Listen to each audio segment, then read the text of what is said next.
지금부터 금융안정 상황 2022년 9월에 대한 기자 설명회를 시작하겠습니다. 오늘 설명해 주실 분은 이종렬 부총재보와 이정옥 금융안전국장이며 관련 팀장들도 배석하였습니다.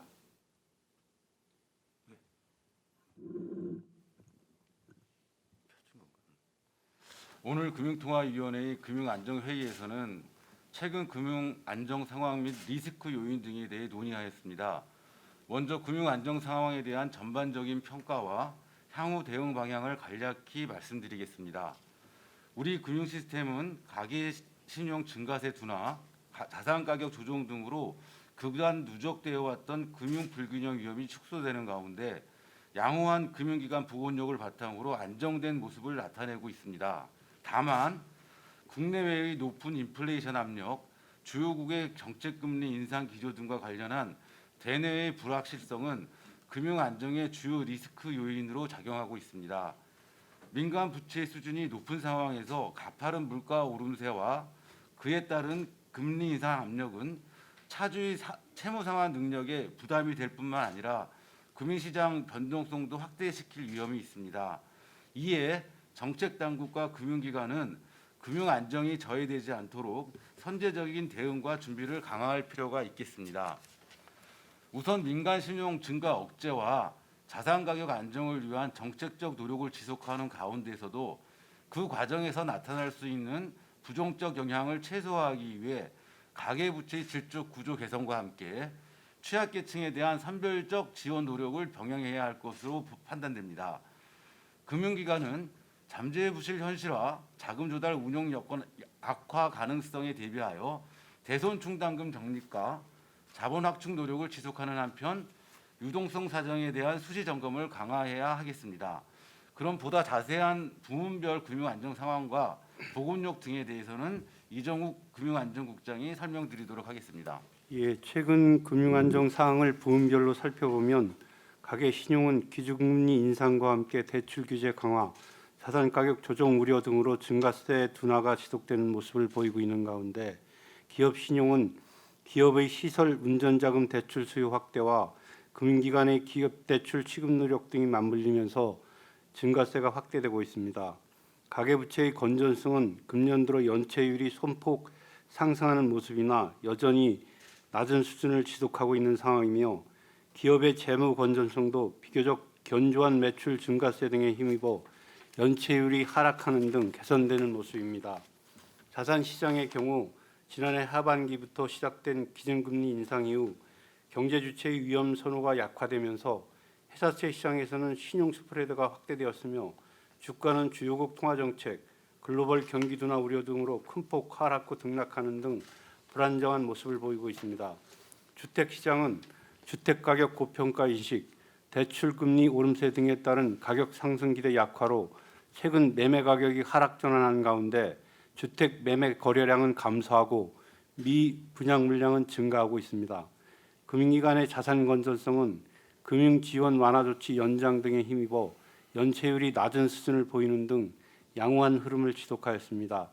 금융기관의 수익성은 은행이 이자 수익 증가 등에 힘입어 소폭 개선된 반면 비은행 금융기관은 수수료 수입 감소 및 유가증권 평가 손실 등으로 저하되는 등 업권별로 다른 모습을 보이고 있습니다. 한편 금년 1, 9월 중 외국인 증권 투자 자금은 채권 자금을 중심으로 순유입되었으나 주식 자금은 금융시장 변동성이 확대되면서 순유출을 기록하였습니다. 금융 시스템의 복원력을 살펴보면 금융기관의 복원력은 모든 업권에서 자본 적정성 및 유동성 비율이 규제 수준을 상회하는 등 양호한 상태를 유지하고 있습니다. 일부 비은행 금융기관에서 자본 적정성 비율이 소폭 하락하였으나 여전히 규제 비율을 큰 폭 상회하고 있습니다. 외환 부분의 복원력도 순대채권 및 외환 보유국이 다소 축소되었으나 여전히 양호한 수준인 것으로 평가됩니다. 참고로 최근 환율 상승세 등을 감안해서 은행들의 외화 유동성 스트레스 테스트를 실시한 결과 향후 글로벌 금융위기에 준하는 외환 부분 충격이 발생하더라도 국내 금융기관들은 대체로 감내 가능한 것으로 추정되었습니다. 이상으로 금융안정 상황에 대한 대략적인 설명을 마치고 세부 내용에 대해서는 질의응답을 통해서 설명드리도록 하겠습니다. 네, 지금부터 질의응답 시간을 갖겠습니다. 질문하실 기자께서는 소속과 성명을 말씀하시고 질문해 주시기 바랍니다.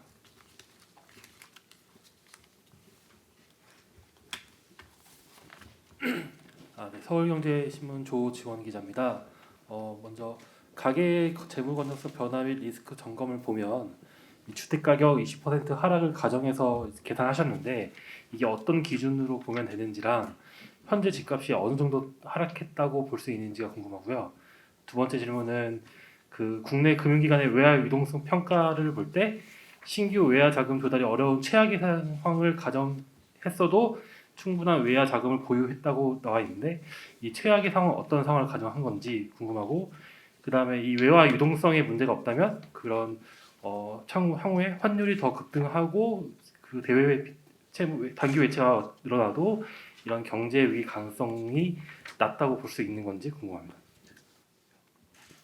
예, 질문을 한꺼번에 여러 개를 주셨는데 그 주택 가격 20% 하락이라는 정도가 어떤 기준이냐 이렇게 물었어요. 근데 그 제가 기억하기로는 글로벌 금융 외환 위기 때가 아마 우리 연간 연율로 주택 가격 하락폭 생각하면 10%, 10.1% 정도 제가 기억하거든요. 근데 그 20%의 의미는 코로나19 기간 중에 주택 가격이 큰 폭으로 상승했잖아요. 그러면 2019년 말에서 그 현재까지 어떤 상승 정도가 완전히 그 되돌림된다. 그런 스트레스가 올 때에도 과연 우리 금융 시스템이 감내 가능한 거냐는 관점에서 저희들이 20%를 뽑은 거고요. 그다음에 현재 하락 정도는 제가 주택 가격의 상승세가 전국 주택 가격이 상승한 거는 최근 한 8월 들어 하락 전환이 된 것 같고, 그 하락폭 자체가 뭐 전주 대비 많이 되는 데서는 0.8% 정도.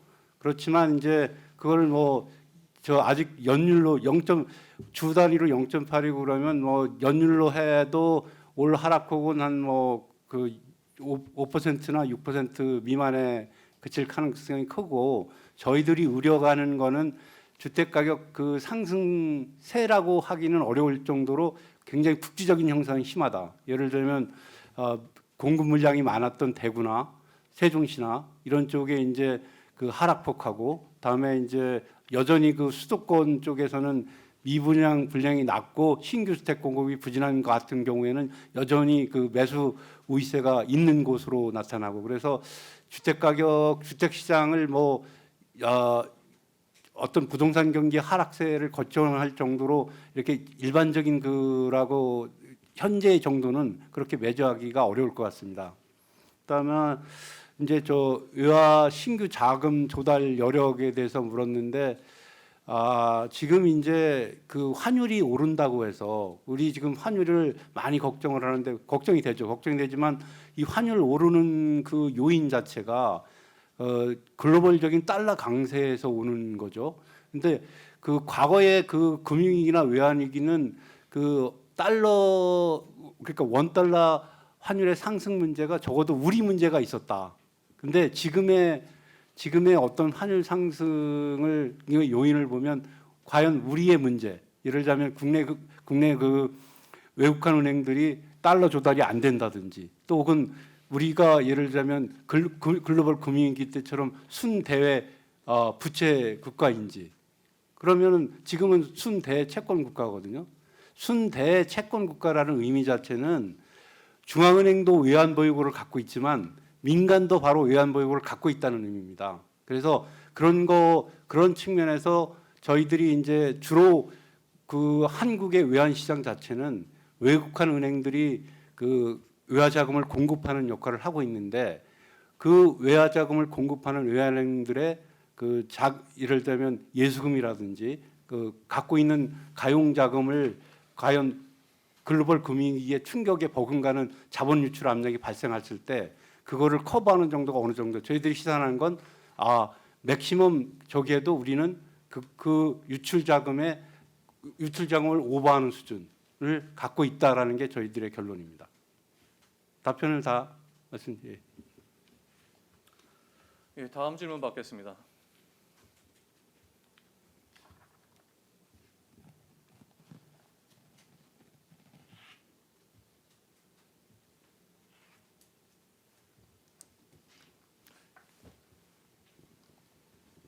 이데일리 최정인데요.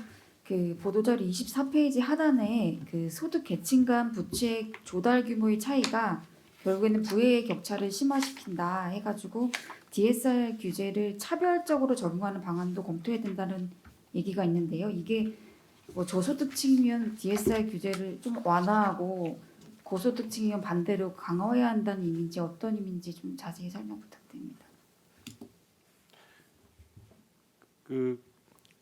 이제 여기 저기 보면은 소득계층 간 부채 조달 규모의 격차라는 표현을 썼는데요. 그 부분을 저는 이제 그 부의 격차의 측면에서 다른 용어로 한번 표현을 해보겠습니다. 예를 들면 소득계층 간 부채 조달 규모의 격차라는 의미는 소득계층 간 대출 접근성이라는 표현으로도 할 수가 있거든요. 그러면은 실제로 그 플로우의 관계, 소득이나 부가 높은 사람들이 대출을 받을 수 있는 가용성이나 규모나 이런 조건들이 여전히 그런 차이가 지속이 된다 그러면 그 소득이나 부의 그 접근성의 차이로 인해서 소득이나 부의 격차가 더 심화될 거고, 그런 의미에서 이제 DSR 규제를 어떻게 생각을 할 거냐. 그러면 예를 들자면 우리가 소득 기준으로만 볼 때 그 대출 접근성의 차이를 계속 유지시켜 나간다면 아마 부의 격차는 더 심화될 거고, 그 부의 격차의 심화가 의미하는 바는 저희들이 뭐 복잡하게 설명을 안 드리지만 결국엔 그것 자체도 금융 불안정의 한 요인이 될 수 있다는 측면에서 기술을 한 거고요. 그래서 DSR 규제를 적용을 할 때는 예를 들면 고소득자 같은 경우에는 다주택 구입으로 인해서 부채 규모가 늘어난다. 그러면은 그분들은 또 소득 수준이 높기 때문에 그 DSR 규제에 안 걸리지만 그런 경우에 있어서는 오히려 DSR 규제의 비율을 일률적으로 적용하는 것이 아니고 오히려 DSR 규제를 더 강할 수가 있는 거고, 다음에 현재의 소득은 낮지만 그 미래 소득이 보장되는 예를 들어 청년층 같은 경우에는 미래 소득의 기준의 요소를 갖다가 더 반영해서 현재적으로 현재 시점에서 그 대출 접근성을 강화하는 그런 쪽에 얘기를 할 수가 있겠죠.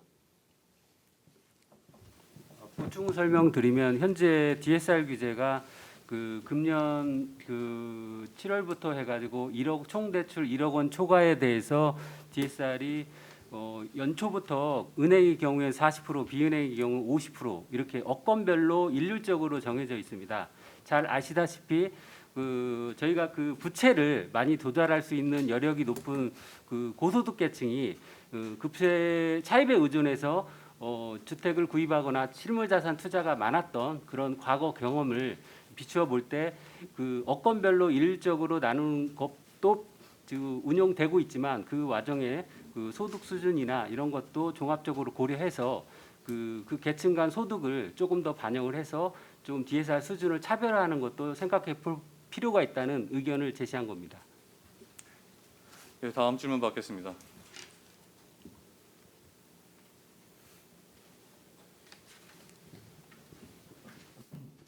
아까 앞서 질문했던 거 관련해서 하나만 더 여쭤보고 싶은데 그 집값 관련해 가지고 이제 우려했던 내용이 2019년 말 정도로 돌아간다는 상황을 우려한다고 하셨는데 어쨌든 뭐 금리가 굉장히 가파르게 오르고 있는 상황에서 그 정도까지 집값이 떨어질 거로 보는 확률이 어떻게 보시는지. 저희가 이제 그 스트레스 테스트라는 용어를 쓰는 거는 스트레스 테스트는 일어날 확률이 대체로 보면 뭐 IMF나 이런 데서 뭐 GAR이나 이런 거를 분석할 때 상위 가능성이 5% 미만, 10% 미만 이 정도지 않습니까? 그래서 뭐 지금 현재 우리나라 같은 경우에는 뭐 지금 이제 가파른 금리 상승으로 인해서 신규 대출 증가세가 억제되는 모습인데 주택 가격이라는 것이 코스트에 의해서만 결정되는 게 아니고, 그러니까 신규 주택 공급 물량이 향후에 어떻게 될 것이냐. 근데 지금 뭐 신규 주택 공급 물량 자체는 그렇게 크게 늘고 있지 않지 않습니까? 그래서 이제 여러 요소를 고려해야 되겠지만 저희가 이제 지금은 금리 인상 때문에 수요 측에 포커스가 몰려 있는데 여전히 신규 주택 공급 물량 자체가 원하는 지역에서 그렇게 크게 일어나지 않고 여전히 지금의 그 주택 가격 하락세 자체는 그 매매 거래 자체가 이렇게 위축된 상태에서 한두 건에 의해서 이렇게 급락가에 의해서 이렇게 좌우되는 그런 모습이기 때문에 그거를 전반적인 하락세라고 정의하기도 어려운 부분이 있고 그래서 뭐 제가 그 확률이나 이런 거를 얘기하기는 어렵지만 여러 공급 여건이나 이런 거에 봐서 그 단기간에 과도한 급락세는 일어나기 어려운 거 아닌가 이런 뭐 마침 뭐 또 국토부에서도 규제 완화 대책을 발표를 했고 그래서 앞으로 지켜봐야 되겠지만 그 단기간에 과도한 급락세는 일어나지 않을 가능성이 그렇게 크지 않다 이렇게 보고 있습니다. 추가해서 좀 말씀드리면 코로나19 이후에 주택 가격이 가파르게 상승을 했고 그 과정에서 생기는 문제점이 저희가 어느 정도 금융 불균형의 누적 위험이 있는지 시나리오 분석을 할 때 그 정도 하락을 했을 때 어떤 문제가 있는지 보기 위해서 20%라는 그런 그 가정치를 사용했습니다. 예, 다음 질문 받겠습니다. 질문 없으신가요? 네, 추가 질문이 없으면 이상으로 기자 설명회를 마치겠습니다. 감사합니다.